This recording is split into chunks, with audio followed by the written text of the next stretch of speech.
우리가 오늘 현대 사회 속에 삶을 살아가는데요, 과거에 비해서 현대 이 삶 속에서 많은 사람들이 가지는 부담은 두려움입니다. 옛적에는 별로 두려움이 없었습니다. 여름철에도 대문 다 열어놓고 더우면 창문을 다 열고 지냈습니다. 그래도 문제가 없었습니다. 오늘 시대에 누가 그러겠습니까? 대문은 걸어 잠궈야 됩니다. 창문은 닫아야 됩니다. 누가 어떻게 우리 집에 들어올지도 모릅니다. 집에 있어도 다 걸어 잠궈도 두려움을 떠는 시대를 맞이했습니다. 뿐만 아니라 우리는 특별히 모두가 코로나19라는 두려움에 빠져 있죠. 그래서 만나기를 두려워합니다. 악수하기를 두려워하죠. 그래서 우리는 차나 가정이나 사무실이나 가는 공공소 곳곳마다 알코올 소독제가 가득 펼쳐져 있습니다. 그래서 우리는 먹는 음식도 요즘 분간합니다. 먹을 때마다 두렵죠. 식중독에 걸리지 않을까, 또 이렇게 먹다가 혹시 걸리지 않을까 두렵습니다. 뿐만 아니라 코로나 때문에 우리 인생이 좀 어렵게 되었죠. 그래서 우리 목표가 있었어요. 계획이 있었어요. 그런데 이런 계획들이 꺾이고 내 계획에 차질이 생기니까 내 마음에 조급함이 생기고 두려움이 생기게 된 것이죠. 또한 우리는 살다 보면 누군가 나에게 관해서 무엇인가 이야기하는 것을 두려워합니다. 혹 나를 비난하지 않을까 하는 두려움 속에 빠지게 됩니다. 우리는 부모로서 우리 자녀가 밖에 나가서 활동합니다. 그럴 때 우리는 다른 사람들과 다른 아이들과 노는 것을 우리는 두려워합니다. 혹 내 아이가 나쁜 친구 또 나쁜 환경 속에 빠지지 않을까, 죄짓지 않을까, 사고치지 않을까 우리는 두려워합니다. 우리는 과거에 우리가 미세먼지를 두려워했고, 우리는 이 무더운 여름철 습기를 두려워하듯 창문 열기도 두렵습니다. 우리는 밖에 나가기도 두려워하는 그런 상황입니다. 여러분은 근래 무엇 때문에 두려워하십니까? 여러분들이 요즘 두렵고 떨고 오늘 위험하고 힘든 여러분의 마음을 무겁게 짓누르고 있는 그 문제는 무엇입니까? 지금 갖고 있는 질병이십니까? 안 그러면 실패한 어떤 사건이세요? 아니면 어떤 일이 어떻게 될 것 같아서 미래가 두렵습니까? 여러분, 두려움은 우리 인간의 감정입니다. 두려움은 종종 그래서 우울증에 빠뜨리죠. 두려움이 밀려오면 의욕이 없고 희망이 꺾이고, 그리고는 삶이 무너져서 심한 우울증으로 빠져지게 됩니다. 이것은 영적 삶을 멈추기도 하는 것이죠. 두려움은 그러므로 우리를 완전히 마비시키기도 합니다. 그래서 얼어붙게 만들죠. 때로 삶의 질을 떨어뜨리거나 잘못된 결정을 내리게 만들 수 있는 겁니다. 두려움은 가장 강한 자조차도 사람을 불구로 만들어버립니다. 그것은 우리가 하나님을 갖고 계신 모든 것을 받기 위해 앞으로 나가는 것을 방해합니다. 두려움에 너무 쌓이면 이 두려움을 극복하기 위해서 기도해야 되고 더 예배 드리고 믿음의 삶을 살아야 되는데, 하나님 앞에 나가는 것조차 두려워 발목이 잡혀 얼어붙어서 하지를 못한다는 것이죠. 두려움은 그래서 우리에게 고통을 줍니다. 두려움은 우리 마음과 생각에 혼란을 가져오게 만들죠. 너무 많은 두려움으로 가득 차게 될 때 우리는 똑바르게 생각할 수 없습니다. 바른 판단을 내릴 수 없는 것이죠. 성경에 보면 두려움이라는 단어는 이렇게 두 가지로 나누어지게 되는데요, 하나는 긍정적으로 두려움이 있습니다. 그건 하나님에 관한 두려움이에요. 여러분, 하나님을 두려워하고 하나님을 경외하는 것은 우리 신앙에 너무 유익이죠. 진짜 신앙인은 하나님을 두려워하는 사람이에요. 여러분, 사람을 두려워하는데 하나님 두려워하지 않는 사람, 이 사람이 정말 큰일 날 사람이죠. 그런데 하나님을 두려워하는 사람, 진짜 바른 사람이에요. 바른 신앙의 사람입니다. 근데 이 단어 외에, 하나님을 두려워한다는 긍정적으로 사용되는 이 단어 외에 다른 이 두려움이라는 단어는 다 부정적입니다. 그런데 이 나머지 이 두려움은 다 부정적인데요, 이런 두려움은 어디에나 우리 삶 속에 있습니다. 우리가 몸을 털리는 곳마다, 우리가 보는 시선마다 우리를 두렵게 하는 환경들이 다 퍼져 있죠. 여러분, 매스미디어, 여러분 스마트폰을 보시거나 집에 가서 뉴스를 보시거나 텔레비전이나 라디오를 한번 켜보십시오. 그러면 실업률이 어떻다, 코로나 걸린 사람이 1,몇백 명이다 하고 늘 알려줍니다. 경제가 어렵다는 소식들이 소음처럼 우리 귀에 막 떨려옵니다. 그때 우리 속에 뭐가 옵니까? 두려움이 옵니다. 백신을 맞아야 되는 분들 계십니다. 다 맞으신 분들은 또 괜찮겠지만, 그러나 맞기 전에도 여러분 또 동일했을 겁니다. 이 코로나 백신 통해서 어떤 사람은 통증과 열을 이기지 못하고 죽던데 2만 분의 1 혹시 나 아닐까 두려운 것이죠. 코로나 백신을 맞는 걸 두고도 우리는 지금 두려움 속에 있습니다. 뿐만 아니죠. 우리가 오늘 이 시대에 모두가 건강을 추구합니다. 그런데 보십시오. 코로나가 얼마나 두렵습니까? 눈에 보이지 않는 이 코로나 우리 모두를 두렵게 만들어버립니다. 코로나뿐만 아니죠. 암이 우리를 두렵게 만들지 않습니까? 에이즈가 그랬고요, 심장병이 그랬고요, 정량들이 그랬습니다. 의사가 한마디로 봐서 매일 정기검진을 받습니다. 가서 의사가 뭐란 말할까 두렵죠. 근데 말합니다. 수치가 6개월 만에 좀 이번에 올랐습니다. 조금 수치가 올랐습니다. 그 말 한마디가 다음 6개월 뒤 가는 동안 그 사람을 어떻게 만들어버려요? 두렵게 만듭니다. 얼어 붙게 만들죠. 삶에 낙담이 되고 불안하면서 6개월을 갑니다. 암 수치가 올랐다. 이거 어떻게 하지? 그래서 여러분, 우리 삶의 두려움을 벗어나서 평온한 삶을 모두가 추구하지만 여기저기 도처에 두려움이 가득하죠. 지금 도쿄에서는 올림픽이 벌어집니다. 그 선수들 보십시오. 어릴 때부터 꼬마야 초등학교 시절부터 시작해서 우리 국가대표가 되고 올림픽에 나갑니다만 때로는 20년 동안 준비합니다. 올림픽이 4년마다 나가게 되는데요, 대표로 발탁되어야 됩니다. 대표로 발탁되어서 나가서도 20년에 준비한 것을 단 2분 만에 매트에 꽂혀버리면 내려와야 됩니다. 이유도는 한 판으로 끝나는 겁니다. 20년을 준비하고 어쩌면 몇 시간 후에 올라가서 2분 만에 패배하고 내려올 수도 있는 생각을 한다면 오늘 이 올림픽 시합에 나가 있는 선수들 마음속에는 이 두려움과 끊임없이 싸워낼 수 있는 마인드 컨트롤이 되어 있어야 되는 것이죠. 여러분, 그러므로 우리가 이 땅에 살 때에 수많은 두려움이 있는데요, 우리는 이런 두려움을 어떻게 이겨낼 수 있을까요? 우리가 진정 하나님을 믿고 하나님의 자녀가 되었다면 세상을 두려워하지 말아야 할 이유가 있습니다. 우리가 세상을 두려워하지 말아야 될 이유가 오늘 성경의 말씀에 나오는데 그 첫 번째가 하나님이 우리를 창조하셨고 하나님이 우리를 구원해 주시기 때문입니다. 오늘 본문은 이사야 43장인데요 42장 말씀에 보면 42장까지 하나님 뭐라고 그럽니까? 이스라엘 백성, 내 너희들 잘못 때문에 내가 너를 심판한다 그랬어요. 심판하고 너희들을 친다 그랬어요. 그러니 얼마나 두렵겠어요. 다른 말로 너희들 망한다, 너희들 죄짓고 불순종으로 내가 그냥 두지 않는다, 너희들 완전히 내가 너희들 친다. 얼마나 두렵겠어요. 그 두려워 떠는 백성들에게 하나님께서 이어서 43장 첫 번째로 하나님이 뭘 말씀하시는가? 43장은 구원, 희망에 관해서 말씀하십니다. 구원을 약속하세요. 그러면서 그 1절 말씀에 하나님께서 구원을 확인시켜 주시는 구절인데요, 1절 말씀 오늘 본문인데요, 다시 한번 읽어봅시다. 시작. 야곱아, 너를 창조하신 여호와께서 지금 말씀하시느니라. 이스라엘아, 너를 지으신 이가 말씀하시느니라. 너는 두려워하지 말라. 내가 너를 구속하였고 불렀나니 너는 내 것이라. 여러분, 이렇게 가만히 보면 하나님께서 왜 이스라엘 백성들을 사랑하신다고 말씀합니까? 왜 하나님께서 이스라엘 백성들이 죄를 짓고 불순종하고 나쁜 일을 하니까 하나님이 어떻게 해요? 심판하십니다. 마땅히 심판받고 마땅히 벌받아야 돼요. 마땅히 채찍을 맞아야 돼요. 그런데도 하나님이 43장에 이어서 뭐라 그래요? 내가 그럼에도 불구하고 내가 너희들을 사랑한다 라고 말씀하세요. 왜 그럴까요, 여러분? 왜 하나님께서 이런 이스라엘 백성들을 사랑하신다고 말씀합니까?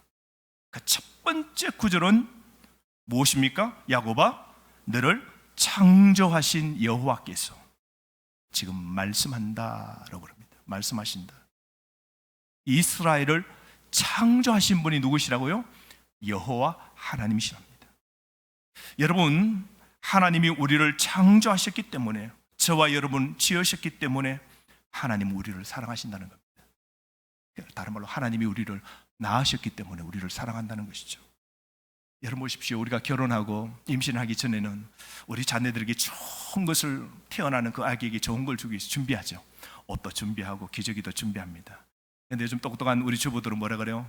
일반 기저귀, 종이 기저귀 안 삽니다. 그래서 청기저귀 구입합니다. 그래서 청기저귀를 아가 먼저 만삭이 되어서 곧 태어나면 그 청기저귀를 어떻게 해요? 미리 삶아서 그걸 다 하나씩 개어봅니다. 개면서 우리 아이는 뽀송뽀송하게 청기저귀 그런 걸 해서 우리 아이 건강도 지키고, 또 종이 기저귀는 내다 버리면 환경도 문제라서 썩는 것도 오래 세월 걸리는데 아니야, 친환경적으로. 그래서 청기저귀 쓰겠다고 다 개어놓고 준비합니다. 그 아이에게, 내가 태어난 그 아이에게 가장 좋은 걸 주려고 그러죠. 그런데 태어난 그 아이 한 3일 만에 어떻게 해요? 청기저귀 쓰는 그 새 엄마가 어떻게 해요? 매일 아이가 우유 먹고 오줌 싸고 우유 먹고 푸푸 응가하고, 그러다 보니까 이 청기저귀가 감당이 안 돼요. 가서 빱니다. 빨고 다시 늘어놓습니다. 말라야죠. 청기저귀 감당이 안 돼요. 3일 만에 어떻게 해요? 포기합니다. 그냥. 와, 청기저귀 하고 싶지만 못하겠다고 포기합니다. 아이가 태어날 때 모든 산모들은 꿈꿉니다. 텔레비전에 나오는 것처럼 아기를 모유를 먹일 때 우리 아이가 새록새록 잠드는 그런 아주 멋있는 꿈을 꿉니다. 내가 태어난 아기 내가 안고 모유를 먹여야지. 그런데요, 그게 쉽습니까, 여러분? 아이가 모유를 먹일 때 전몸살을 하게 됩니다. 너무 힘들 때다가 그 아이가 그 젖을 먹을 때 어떻게 해요? 아이가 세게 빤다고 각게 물어버려요. 그때 그 먹는 입 미워서 탁 때리고 싶은 마음도 들잖아요. 그죠? 너무 힘들고 막 너무 그러고 막 전몸살이 나고 막 그럴 때 힘든. 아이 하나 기른다는 게 얼마나 힘들어요. 남 아이가 아니에요. 내가 낳은 아이입니다. 그 아이를 위해서 여러분 한번 외출할 때는 또 어때요? 먹을 분유 5, 6, 7개를 준비합니다. 물까지 준비하고 맞춰갑니다. 보온병에 넣습니다. 기저귀 다 준비합니다. 유모차 준비해야 돼요. 또 갈아입을 옷도 다 준비합니다. 아이 한 명 밖으로 데리고 나갈 때 그 젊은 부부가 온통 준비할 게 많아요. 밤에는 잠을 제대로 자지 못합니다. 깨도록 만들죠. 그런데 그 아이에게 온통 부모는 신경 씁니다. 내가 낳은 그 아이 자라도록 하기 위하여서 신경 쓰는 그 부모들 얼마나 힘들고 때론 큰 고통입니까? 그래서 직장에 가는 남편은 와 죽겠다고, 어젯밤에도 잠 못 잤다고, 아이 때문에 막 내가 못 살겠다고 막 그러죠. 그래도 다 감당합니다. 왜요? 내가 낳은 아이기 때문이죠. 부모는 아이를 사랑합니다. 왜요? 내가 낳았기 때문에 끝까지 책임지는 겁니다. 여러분, 우리는 하나님의 피조물입니다. 우리를 낳으신 분이 누구예요? 하나님이십니다. 하나님이 이 시대에 동일하게 저와 여러분 이 시대에 오늘 살도록 하나님 계획 속에 우리가 그 가정 부모님을 통하여 우리가 이 땅에 태어났습니다. 부모가 우리를 낳으셨지만 우리를 지으신 분 아버지 하나님이십니다. 좋든 싫든 하나님은 항상 우리와 그러므로 연결되어 있어요. 뿐만 아니라 하나님은 인간 부모가 할 수 있는 것보다 더 나은 부모의 사랑으로 저와 여러분을 사랑하십니다. 왜요? 하나님이 창조하시고 여러분을 낳으셨기 때문입니다. 여러분의 자신이 여러분을 인정하지 않던 주변 사람이 왜 저래 저 사람 왜 저렇게 생겼어 라고 할지라도 하나님이 창조하셨고 하나님이 여러분을 낳으신 겁니다. 그 다음 구절 다시 보십시오. 강조합니다. 뭐라 그럽니까? 이스라엘아 너를 지으신 이가 말씀하시느니라. 이스라엘아 너를 지으신 이. 여러분, 하나님이 우리를 지으셨기에 하나님은 우리 아버지십니다. 우리는 그의 자녀입니다. 하나님의 소유죠. 하나님이 우리를 형성하셨어요. 그래서 성경에 보면 신약에 뭐라 그랬어요? 하나님은 우리를 뭐로 보신다 그랬어요? 보배로 본다 그랬어요. 이게 히브리어로 세굴라라는 뜻입니다. 하나님은 여러분을 보배로 보시는 겁니다. 아멘. 세상이 우리를 천하게 보고 얕잡아 보고 무시하더라도 괜찮습니다. 우리가 장애가 있고 문제 있어도 세상은 우리를 그렇게 낮춰보도록 문제 안 해요. 하나님이 여러분을 낳으셨어요. 하나님은 여러분을 어떻게 보시는가? 세굴라. 하나님은 여러분을 보배로 보화로 여기십니다. 그러므로 사랑하는 성도 여러분, 1절에서 하나님이 우리를 또 사랑하시는 이유가 있다 그래요. 하나님이 여러분을 낳으셨고 저와 여러분을 창조하셨는데요, 또 다른 이유는 하나님이 우리를 구원하시기 때문이라 그럽니다. 구속하셨기 때문이라 그러죠. 자 보세요. 1절 너는 두려워하지 말라. 내가 너를 구속하였고 내가 너를 지명하여 불렀나니 너는 내 것이라 그랬습니다. 하나님의 자녀들이 어려움에 처할 때에 아버지 하나님은 어떻게 하신다고요? 구속해 준대요. 구원해 준대요. 구출해 주신답니다. 아멘. 그래서 두려워하지 말랍니다. 우리는 하나님의 자녀입니다. 우리 자녀가 어려움 빠질 때 아버지 하나님이 오늘 약속이 뭐라고요? 너희들 두려워하지 마. 너는 내 자녀인데 내가 너 어려울 때 내가 너를 구출해 줄게. 내가 너를 도와줄게. 오늘 하나님이 말씀하시기 때문에 우리는 세상 두려워할 이유가 없는 것이죠. 부모 여러분, 이런 적 없습니까? 여러분이 자녀가 공부를 너무 잘한 적 없습니까? 그래서 중학교, 고등학교 시절에 선생님이 한번 불러요. 부모님, 어머님, 한번 학교 한번 오세요. 압니다. 우리 애가 학교에서 너무 잘해요. 모범생이에요. 성적표도 잘 받아오는 거 알아요. 거의 다 100점이에요. 거의 다 100점. 하나 놓쳐 98점이고 하나 놓치면 전교에서 5등 할까나 늘 1등, 5등 하는 그 아이. 그래서 학부모 부른다고 선생님이 전화 왔어요. 학교 좀 한번 오늘 오세요 라고 그럴 때요. 그 마음 어때요? 오늘도 가면 선생님이 얼마나 우리 아이 칭찬할 건데.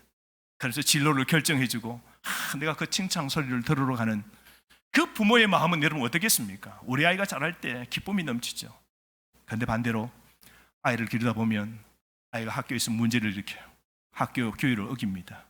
그리고 큰 문제 일으켰습니다. 학교 선생님이 뭐라 그럽니다. 알아요. 우리 애가 또 문제를 일으켰어요. 말썽을 피웠습니다. 학교 숙제도 안 하고 공부도 영 포기한 걸 알았어요.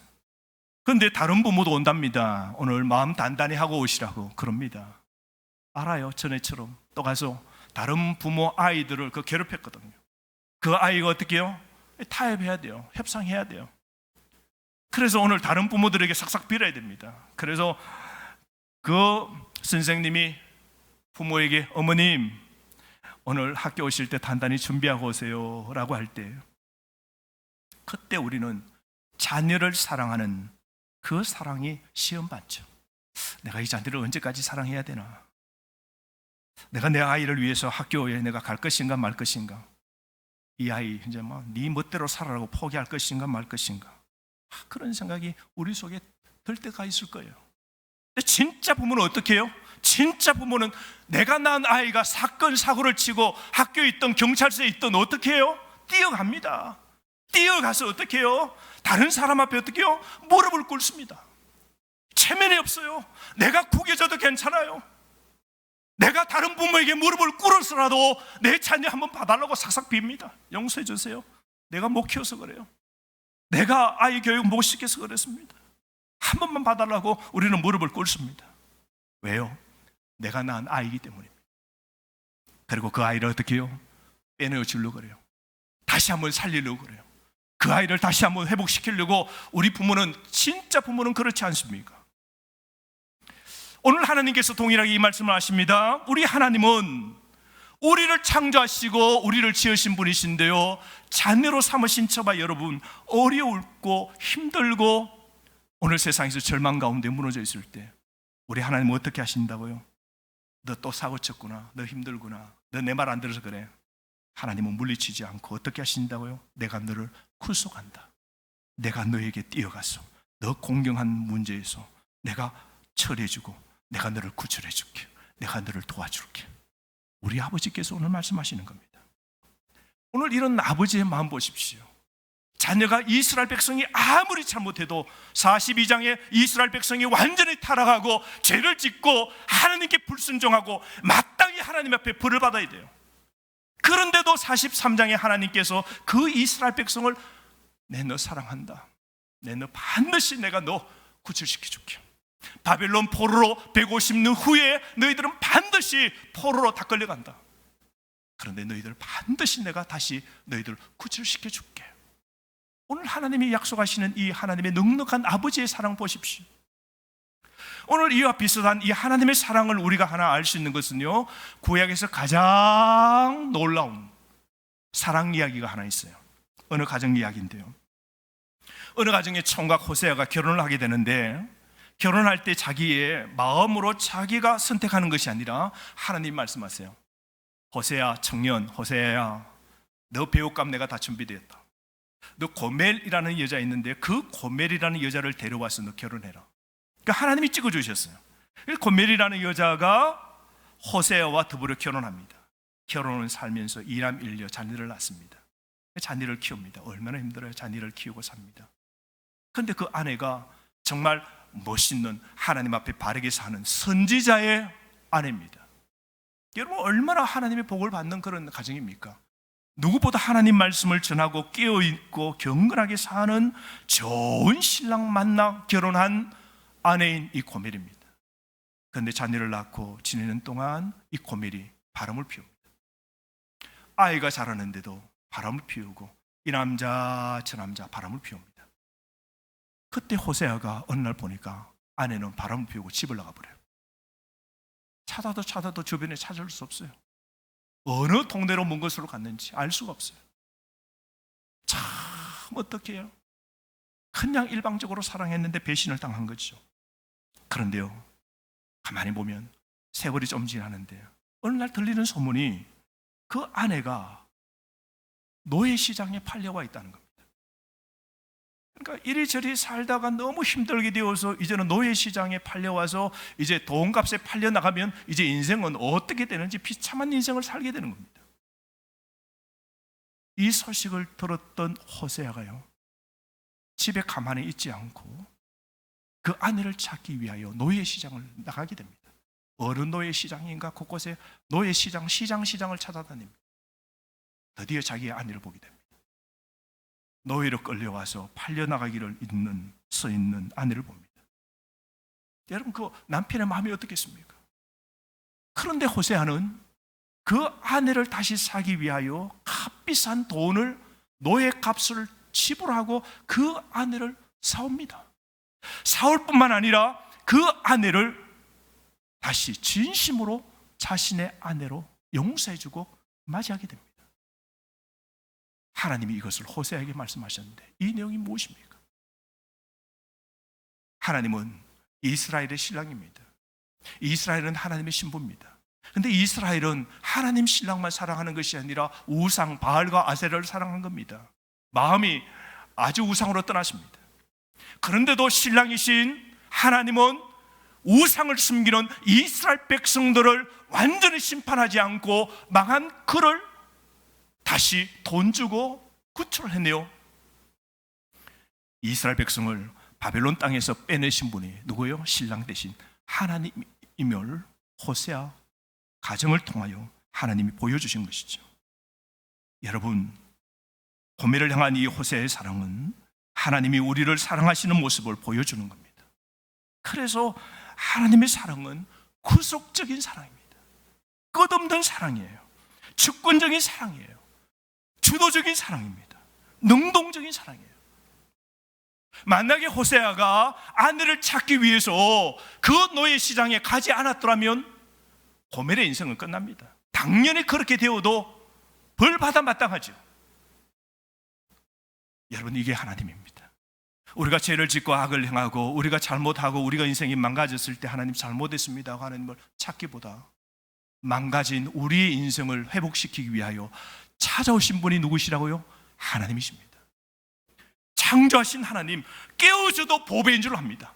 오늘 망하고 인생이 죄로 인하여서 부서지고 완전히 파토나도 하나님 눈에 보시기에는 당신의 보배이거든요. 그래서 하나님이 찾아오셔서 저와 여러분을 돈 주고 예수 그리스도를 십자가에 죽도록 하시고 값비싼 대가 그리스도의 보혈로 구속, 대가를 지불하고 하나님이 저와 여러분을 구원해 주신 겁니다. 그러므로 여러분, 이 구속이라는 게 영어로 리뎀션입니다. 리라는 게 다시입니다. 뎀션이 사다는 겁니다. 원래 자기 건데 잃어버렸어요. 그런데 포기하지 않고 다시 돈 주고 사는 걸 말합니다.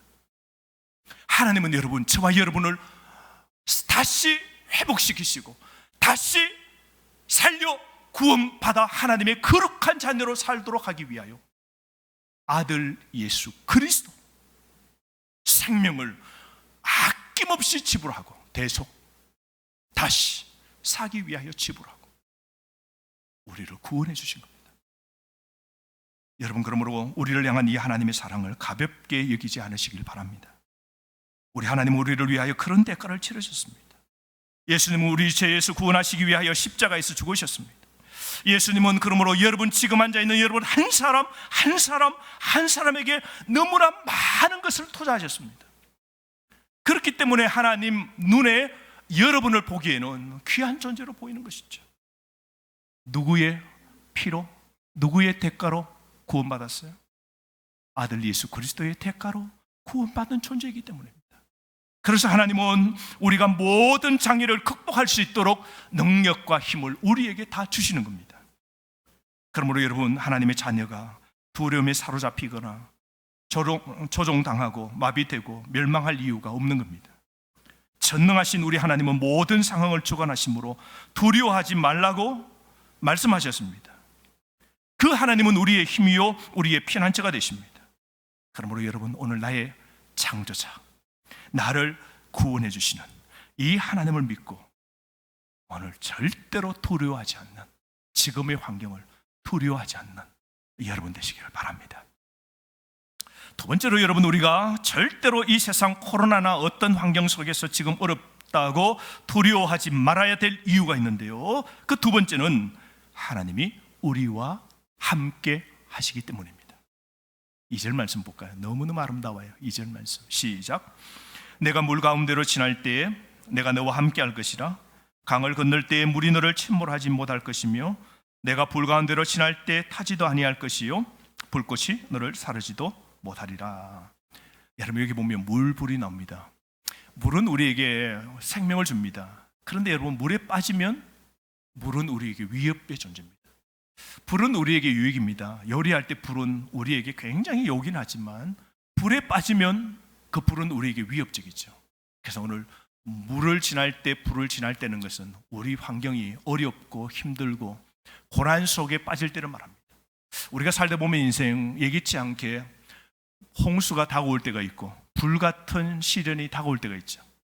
우리 여름이 되니까 여지없이 폭염이 오잖아요. 불가마 속에 지금 들어와 앉아서 지금이 뭐 시베리아부터 해서 일본 사이에 이 공기 기류가 두 개가 딱 맞닥뜨려서 힘을, 세력을 발휘하니까 공기가 이러지도 못하고 저러지도 못해서 열기가 그대로 계속해서 우리 속으로 지금 퍼붓고 있죠. 공기가 이게 소통이 되고 빠져나가야 되는데 너무너무 덥습니다.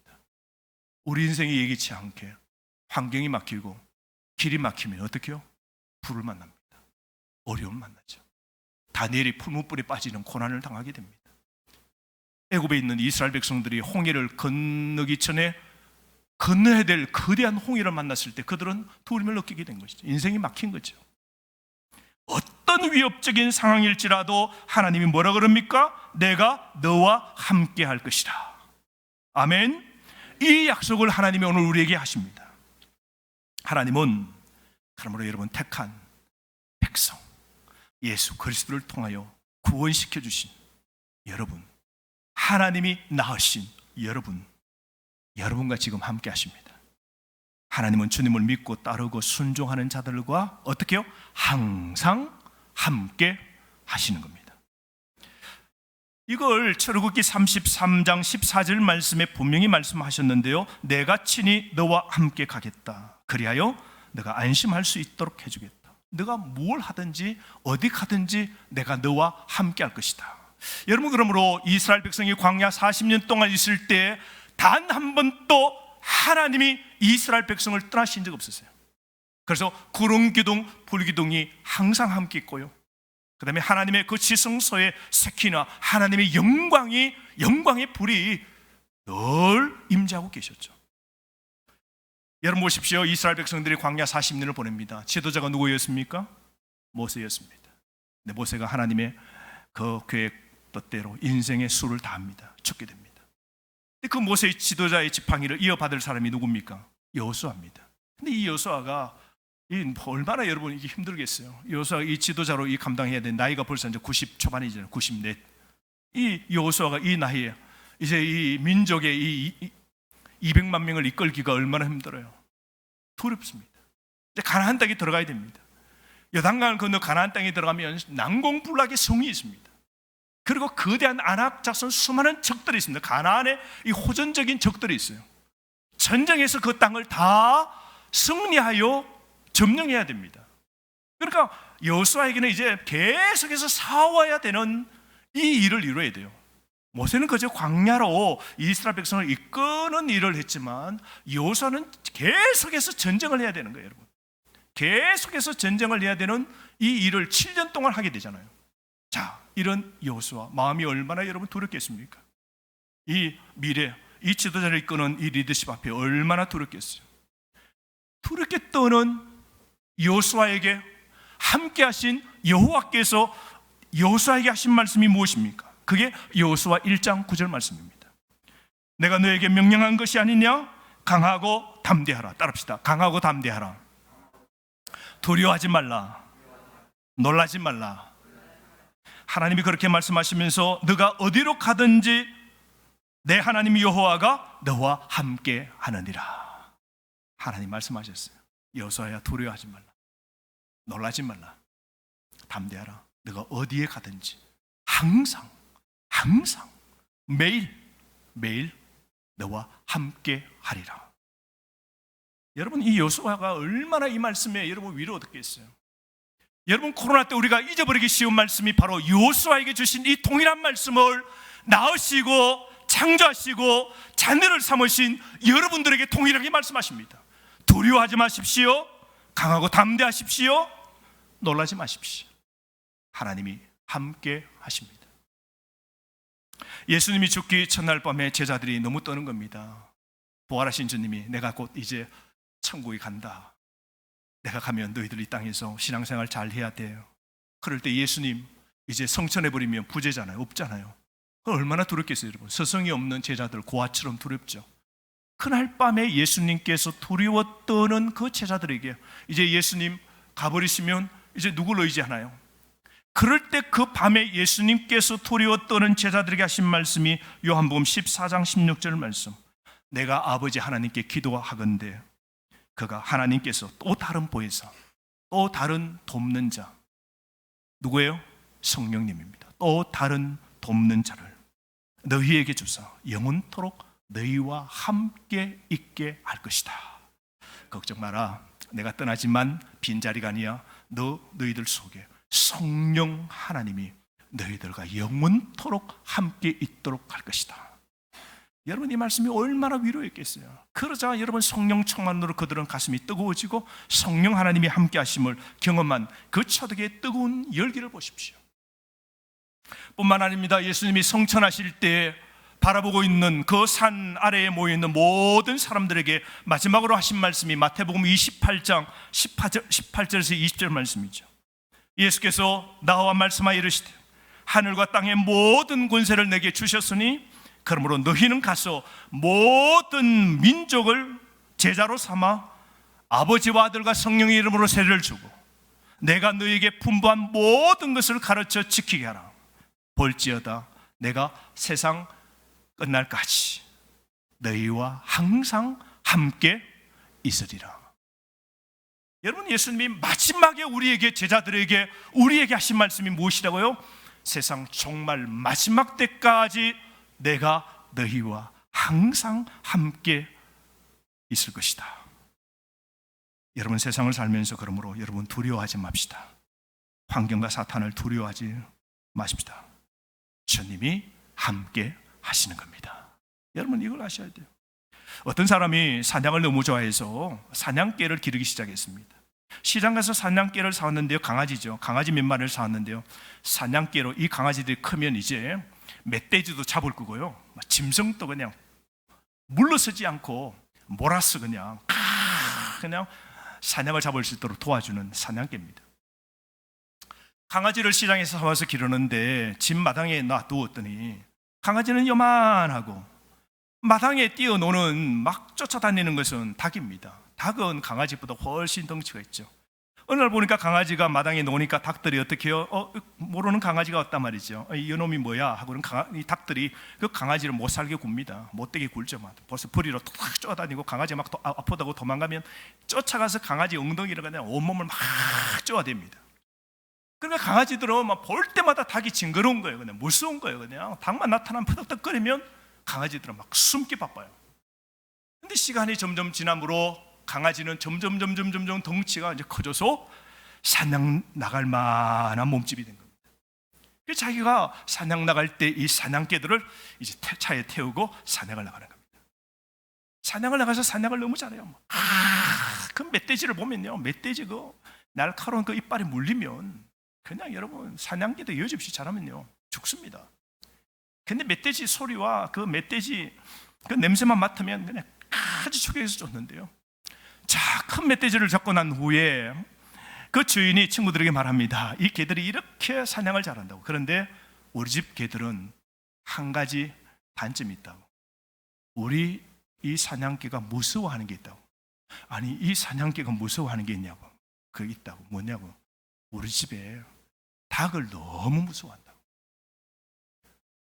어릴 때부터 닭에게 늘 쪼여가지고 덩치가 이만하지만 여러분이 믿든지 믿지 않든지 우리 집 이 용감한 이 개들은 닭을 가장 무서워한다고.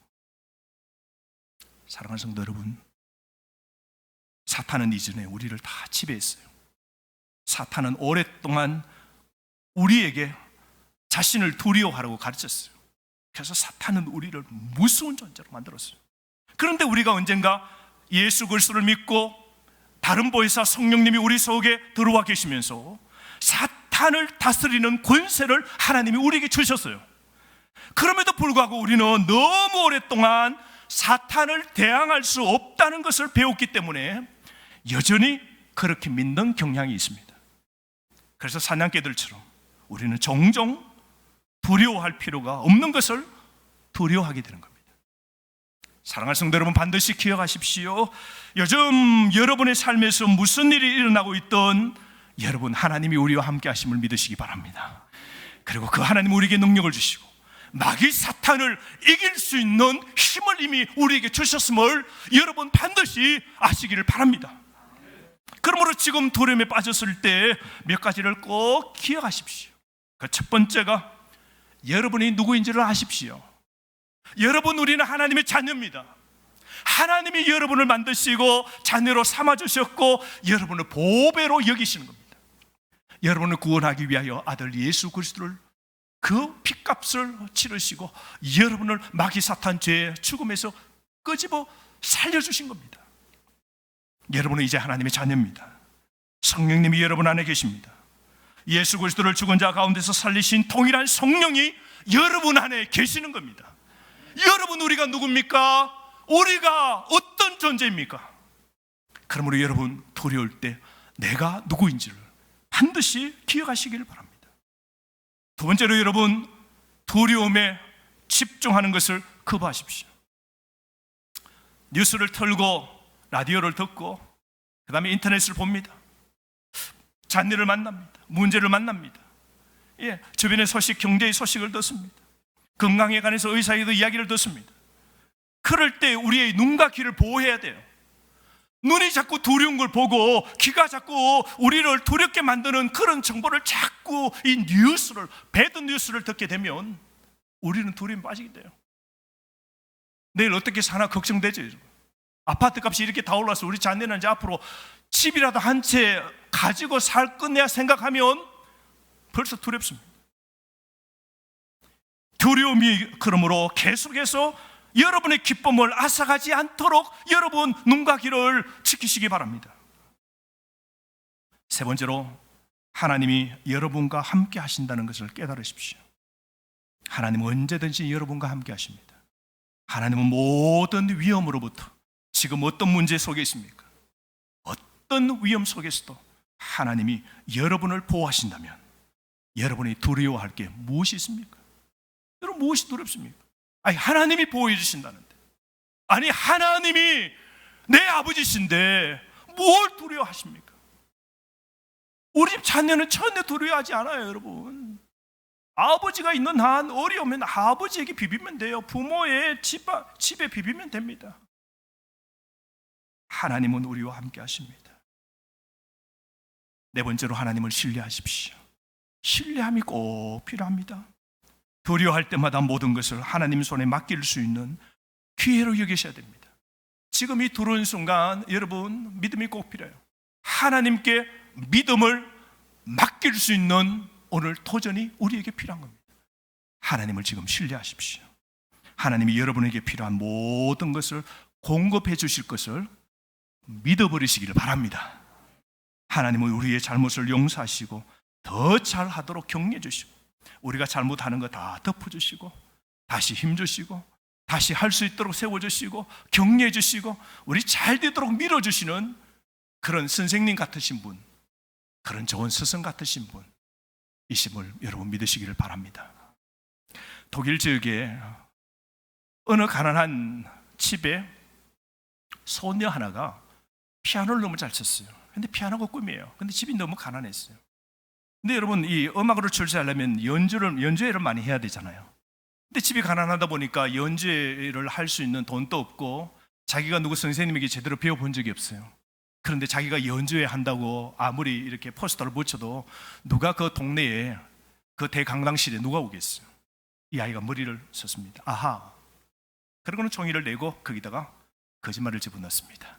내가 헝가리의 유명한 선생님에게 지도받은 그런 학생인데 이제 연주회를 하게 됩니다 라고 적고 포스터를 붙였습니다. 속인 거죠. 헝가리의 유명한 선생님의 그 제자라니까 사람들이 그 제자가 치는 피아노 연주회를 듣고 싶다는 생각이 확 들 만큼 자 그렇게 포스터를 만들고 기다리면서 준비합니다. 사람들의 반응이 이제 올라오죠. 그런데 연주회가 내일로 다가왔습니다. 그런데 이 여자가 깜짝 이 어린 소녀가 놀라버렸습니다. 그건 그 동네에 자기가 말했던 그 위대한 헝가리의 그 유명한 피아니스트가 자기 마을에 와서 호텔에 머물고 있다는 겁니다. 세상에 이런 일을 어떻게 하죠? 음악에 관심 있는 사람은 그 지역의 음악회에 뭘 하는지 압니다. 이 수습 안 되는 일들을 저질렀던 이 소녀는 걱정이 이만저만 아닙니다. 그러더니 결심합니다. 생각합니다. 그리고 이 소녀가 그 헝가리의 유명한 피아니스트가 있는 호텔로 찾아갑니다. 선생님 누구세요?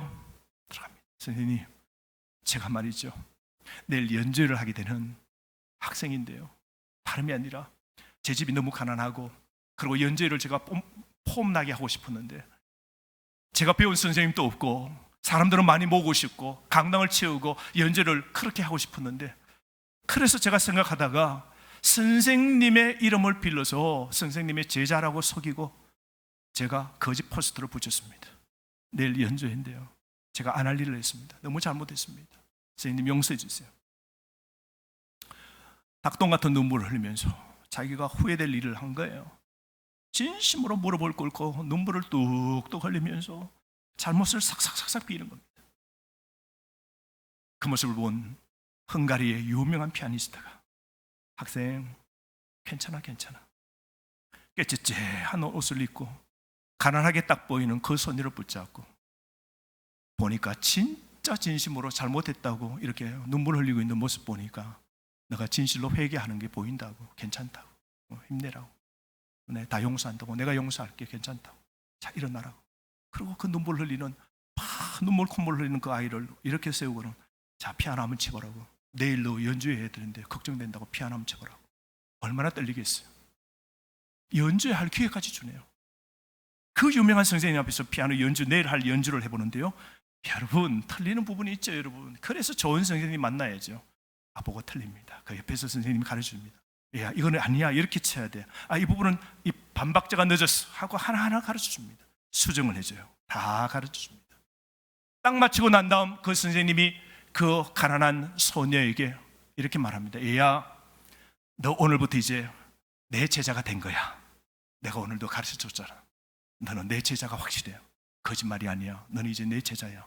뿐만 아니고 내일 연주할 때 마지막 곡은 내가 할게. 내가 앞에 연주를 다 하고 마지막 곡은 내가 할게요. 그러면 사람들이 뭐라 여길까? 이야, 이 학생을 가르친 선생님이 와 마지막을 장식하네. 진짜 이 학생은 이 유명한 선생님이 인정해주는 학생이네요. 이게 여러분 막 알려지지 않겠습니까? 선생님이 마지막 곡은 내가 칠게. 사랑하는 성도 여러분, 우리가 살다 보면 하나님 앞에 회개할 만큼 죄를 짓고 잘못하고 우리 인생이 부서지고 실수하고 우리가 무너질 때에도 우리가 하나님께 전심으로 용서를 구하고 하나님께 잘못을 구한다면 하나님 우리를 살려주십니다. 우리를 이렇게 세워주십니다. 우리 잘 되라고 하나님이 다시 기회를 주십니다. 뿐만 아니고 하나님이 할 수 있는 모든 자원을 동원해 주시고 걱정 마, 내가 빽이잖아, 내가 도와줄게. 하나님이 우리에게 두려워 떨지 말라고, 실수하여 무너져 쓰러지고 깨어지고 부서진 우리를 마다하시지 않고 우리를 다시 일으켜주시는 분이 좋으신 우리 하나님 아버지십니다. 그러므로 사랑하는 성도 여러분, 하나님 우리가 지금 또 두려움에 사로잡혀 있기를 원치 않으세요. 여러분 인생의 어떤 어려움 속에서도 두려워하지 마시기를 바랍니다. 하나님은 여러분의 곁을 떠나지 아니하실 겁니다. 하나님은 끝까지 여러분을 돌봐 주십니다. 하나님은 참새 한 마리도 하나님이 보신다 그러시는데요, 참새보다 귀한 여러분을 하나님이 끝까지 여러분 돌봐 주시고 여러분의 어렵고 힘든 지금의 상황 속에서도 하나님이 두려워하지 않도록 힘과 용기를 주시는 분이 우리 하나님이심을 기억하십시오. 오늘 이 설교의 마지막은 바울이 로마 교회 성도들에게 한 마지막의 말씀을 여러분들에게 하고자 합니다. 두려움에 빠져 있고 로마 압제 속에서 하나님의 복음의 말씀을 붙잡고 신앙의 삶을 살기 어려운 그들에게 바울은 하나님의 말씀을 빌어 두려워 떨고 있는 로마의 성도들에게 이렇게 권면합니다. 하나님이 우리 편이시니 우리가 누구를 무서워하리요? 하나님이 우리 편이시니 무엇이 문제입니까? 여러분 기억하십시오. 하나님이 내 편이시니 무엇이 문제입니까? 하나님이 내 아버지시니 여러분 무엇이 문제입니까? 하나님이 날 도와주신다는데 무엇이 문제입니까? 이 하나님 붙잡고 이 코로나 잘 견디시고 이 모든 것도 두려워하지 않고 힘있게 살아가는 저와 여러분 되시기를 주의 이름으로 축원합니다.